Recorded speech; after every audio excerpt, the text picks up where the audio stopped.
Conferência de imprensa com Hamad Medjedovic, apurado para os quartos de final deste Indoor Oeiras Open. Hamad, congrats, 2 wins to start the new year. How do you feel at the moment?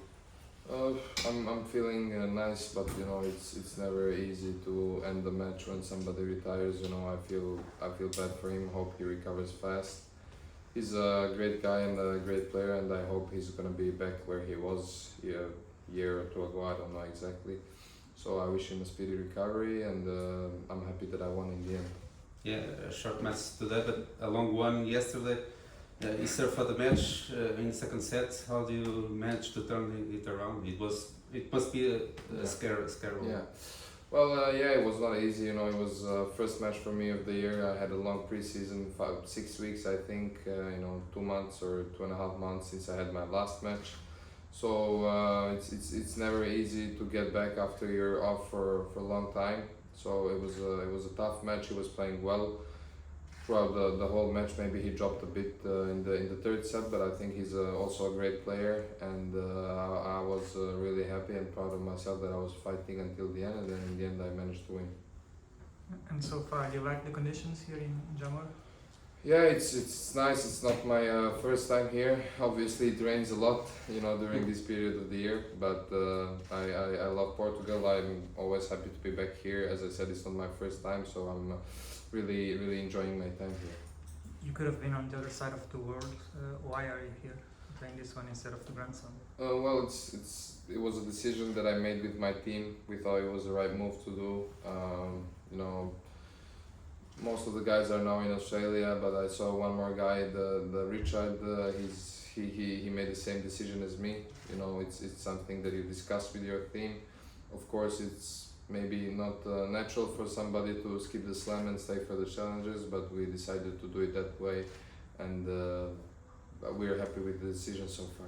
Because of the points, I assume?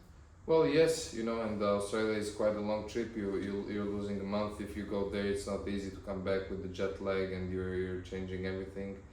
But the main reason were the points, but I mean, at the same time, no one guarantees you that you're gonna take points. Everybody knows how to play. You have many great players here. So at the moment, I'm just trying to fight for it and hope for the best outcome. With so much money on stake on Australia, it was easy for you to skip the tournament? I mean, at this moment I prefer points. So as I said, I was discussing with my team. We're close to make a good goal now on the start of the year. I think I'm pretty close to top 100, and I think that's the first goal for me of the year. So we're fighting and we're working to achieve it as soon as possible. Yeah, you made a final ATP final in the last tournament of the season. Does the expectations increase since that moment for you for the season?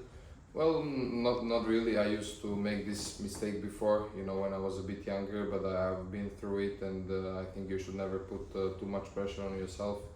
Since it's tennis, it's a sport, and I think everybody knows how to play well. You can lose any time.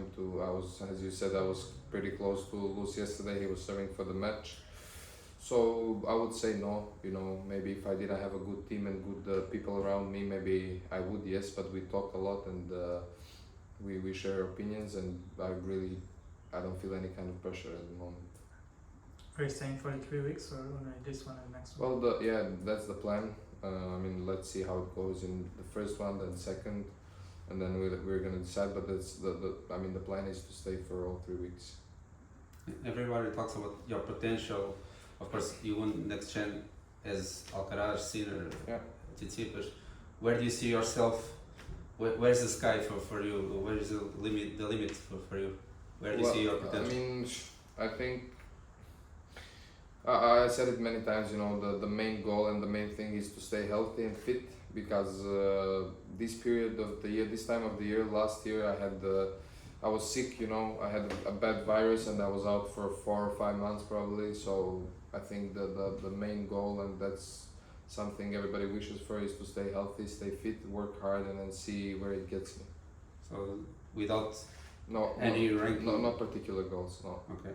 Yeah. Not even the top 100 in the next few weeks? Everybody wants to get there, but I would say it's the station on the road. The career is long, and the road is long, the journey is very long, and I hope I'll get there as soon as possible, but I don't put too much pressure on myself, even though I know I'm pretty close now. And talking about the road, of course, everyone has their own road. Everyone talks about you like since 3-4 years ago. Yeah. Do you expect at this moment to be outside of the top 100? I know you had that virus, but was the 2024 season happened to according to your expectations? I mean, honestly, no, because 2023 I ended as 102. I think that was my ranking, and I was again very close. And I think at that moment I put too much pressure on myself, So, of course, I wish I was there. I wish I was in Australia playing main draw now.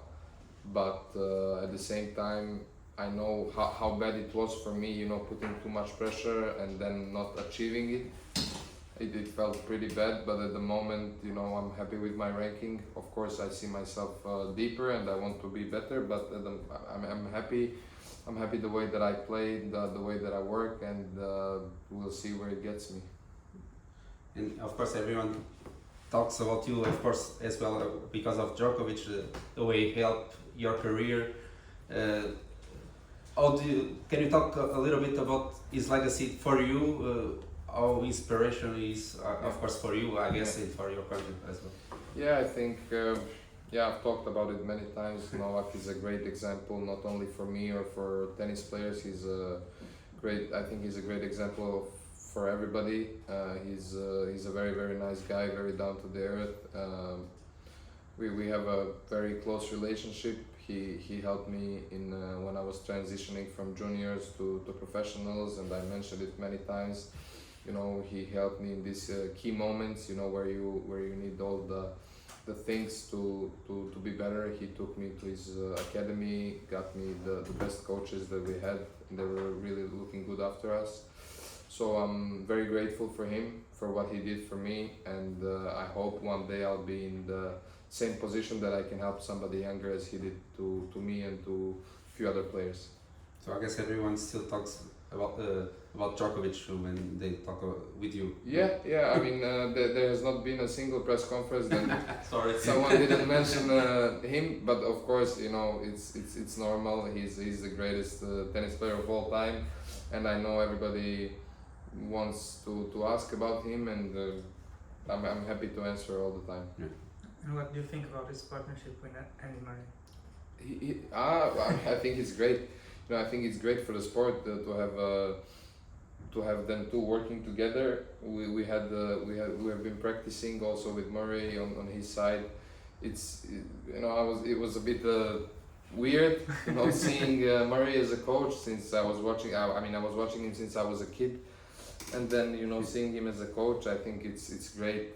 It's great for both of them. It's great for the sport to have a story like that, and I'm happy for both of them, and I hope they're gonna have a successful journey together. So you were on court with them already? Yes. In the preseason, Novak invited me to practice a few times, and Murray was there. So yeah, we practiced together. Maybe it's gonna be your coach someday as well. Well, never know. Never say never. Never say never. But talking about coach, you have a new one for this season, I guess. What did you search when you hired him? Well, I was working with Victor before, and we've decided to stop. And my manager played a big role in that moment because honestly, I didn't know many guys outside of Serbia. And then my manager suggested Jorge straight away. We talked about it, and we talked all together. We had big talk, and slowly. Jorge, I was at his place in Malaga for 10 days first, then he came to Belgrade for the ATP, and we made a deal. Now he's gonna be my full-time coach. I will have also one more coach that's gonna help us when Jorge cannot travel. It's Gonzalo Vitale from Italy, and from Uruguay, but he lives in Italy, also in Switzerland. It's a bit complicated. He's also here helping Ivan Gakov, so I think it's a great story. Started well, all of us being in Belgrade. I made finals. I think it's a good start of the partnership. With the Spanish coach, you have to work a lot, I guess. Yeah, as you saw yesterday, I was fighting. Everybody were asking me how did you made it? I say it's a Spanish mentality. I was there for 2 months, and they all fight and run until the last point, and I think it's a good thing to pick up from them. And for tomorrow, what can you tell us about Pires? Well, not much. I think we've played once 2 years ago on clay. I've known him for a few years. He's been playing same tournaments the same tournaments as me, more or less. He was playing a lot of challenges. He's a great player, great guy too. So I hope for a good match and a good outcome for me.